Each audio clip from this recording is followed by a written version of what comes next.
नमस्कार दोस्तों। राजस्थान की राजनीति में 11 जून को कुछ होने की अटकलें बड़े जोर शोर से लगाई जा रही है। सचिन पायलट के पिता राजेश पायलट की पुण्यतिथि है और इस अवसर पर राजस्थान की राजनीति की सरगर्मियां एकदम से तेजी से बढ़ गई हैं। अटकलें ये हैं कि 11 जून को सचिन पायलट कोई पार्टी फ्लोट कर सकते हैं। आप सब जानते हैं कि अशोक गहलोत के साथ उनकी बनती नहीं है। अशोक गहलोत ने उन्हें पार्टी में एकदम साइडलाइन कर रखा है और साथ ही साथ अशोक गहलोत ने हाई कमान को भी कन्विंस कर लिया है कि हमें सचिन पायलट को अपने से दूर ही रखना है, वरना वो पार्टी के लिए घातक साबित हो सकते हैं। अशोक गहलोत ने कुछ इस तरह का माहौल बनाया है कि अगर सचिन पायलट पार्टी छोड़कर चले जाते हैं या अपनी पार्टी बना लेते हैं तो हमें कोई दिक्कत नहीं है, लेकिन हमें सचिन पायलट को साथ अपने रखने में बहुत दिक्कत होने वाली है। उन्हें एडजस्ट करना बड़ा मुश्किल होने जा रहा है। अब 11 जून को लेकर अटकलें इतनी सारी क्यों लगाई जा रही है? आपको याद होगा कि सचिन पायलट ने पिछले दिनों 2 बड़े कार्यक्रम आयोजित किए हैं अशोक गहलोत के खिलाफ। 11 अप्रैल को उन्होंने एक अनशन किया था, 1 दिन का। फिर उसके बाद 11 मई को उन्होंने एक जनसंघर्ष यात्रा शुरू की, अजमेर से और जयपुर तक जो लंबी चली थी। उसके बाद काफ़ी चर्चाएं आनी शुरू हो गई कि 11 अप्रैल को कुछ किया, फिर 11 मई को किया, अब 11 जून को क्या करेंगे। इसी वजह से सरगर्मियां बढ़ गई हैं और सरगर्मियां कांग्रेस में नहीं बढ़ी है। कांग्रेस तो आपको पता ही है कि कांग्रेस तो एकदम निश्चिंत बैठी हुई है अशोक गहलोत साहब के भरोसे कि जो गहलोत करेंगे वही ठीक है। लेकिन बीजेपी में एक्टिविटीज तेज हुई हैं। पिछले 3-4 दिन से वसुंधरा राजे सिंधिया दिल्ली के लगातार चक्कर लगा रही है। पार्टी हाईकमान उनसे जानना चाहता है कि आखिरकार हो क्या रहा है। वो कल बीएल संतोष से मिली थी, जो पार्टी के महासचिव हैं। उसके बाद उन्हें एक कार्यक्रम में भाग लेने के लिए जयपुर जाना था, वो जयपुर चली गई और आज यानी बृहस्पतिवार को फिर से लौट कर आ गई हैं। और सुनने में आ रहा है कि अमित शाह, जेपी नड्डा, इन सभी नेताओं के साथ उनकी अलग अलग बैठकें होने जा रही हैं। पार्टी ये जानना चाहती है कि आखिरकार माहौल क्या बन रहा है। दूसरे, पार्टी ने सीपी जोशी को भी हाल ही में प्रदेश अध्यक्ष बनाया, सतीश पूनिया को हटाकर। और अब पार्टी का नया संगठनात्मक ढांचा बनकर तैयार होना है राजस्थान में। राजस्थान में आप जानते हैं कि दिसंबर में चुनाव ड्यू है और वहां पर पार्टी की जो अब टीम बनेगी वो ही चुनाव तक रहेगी, इसमें कोई शक है नहीं।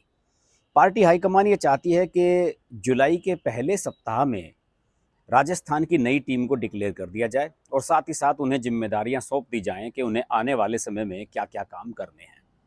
शुरुआत में तो खबरें देखी आई थी कि वसुंधरा राजे सिंधिया के अलावा कोई विकल्प देख रही है भारतीय जनता पार्टी। लेकिन जिस तरीके से बार बार वसुंधरा राजे सिंधिया को महत्व दिया जा रहा है, प्रधानमंत्री मोदी जाते हैं उनके कार्यक्रम में, उन्हें मंच पर बुलाया जा रहा है। दूसरे, वसुंधरा राजे कभी अपने जन्मदिन के बहाने, किसी और बहाने से लगातार कुछ ना कुछ ऐसे कार्यक्रम आयोजित कर रही हैं जिन्हें उनके शक्ति प्रदर्शन के रूप में देखा जा रहा है। तो इससे इन अटकलों को बल मिला है कि भारतीय जनता पार्टी वसुंधरा राजे को साइडलाइन करने की स्थिति में नहीं है। देखिए, कर्नाटक के जो नतीजे आए उससे झटका लगा है पार्टी को।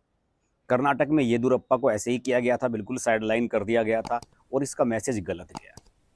वसुंधरा राजे सिंधिया लगातार यहाँ पर बीजेपी का फेस रही हैं, 2-2 बार सीएम रही हैं।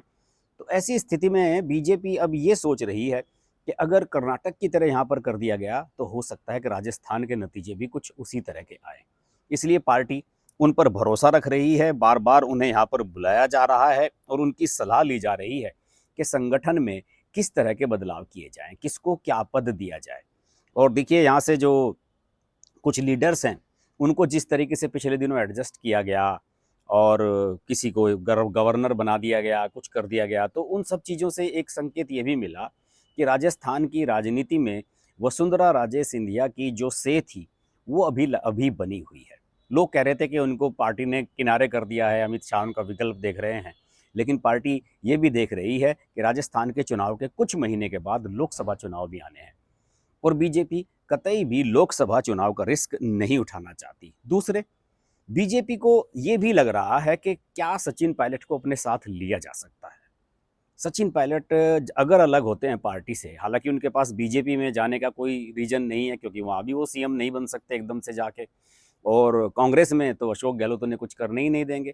तो सचिन पायलट भी तीसरे फ्रंट की तरफ जा सकते हैं। हनुमान बेनीवाल या कोई और लोग हैं जो बसपा वगैरह उन सब के साथ मिलकर बना सकते हैं।